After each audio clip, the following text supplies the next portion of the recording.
Welcome to Mymensingh. এখান থেকে Mymensingh 6 kilometre, আর ঢাকা 116, নেত্রকোনা মাত্র 34। নেত্রকোনা চলে গেছে বাম দিকে, আর ময়মনসিং ঢাকা সোজা চলে গেছে।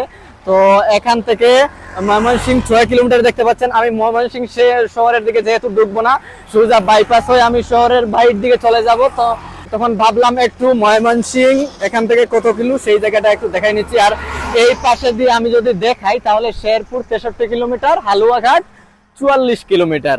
এই যে দেখুন, এই সেই ময়মনসিংহের রাস্তাঘাট, কি দারুণ, কি চমৎকার রাস্তাঘাট। আসলে ময়মনসিংহের রাস্তা খুবই ভালো, খুবই ভালো।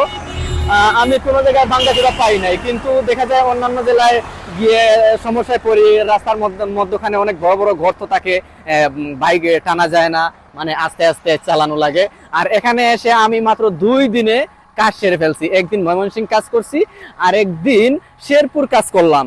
তো যেই জায়গায় 4-5 দিন লাগার কথা সেই জায়গায় 2 দিনে শেষ করে ফেললাম, রাস্তা ভালো হওয়ার কারণে।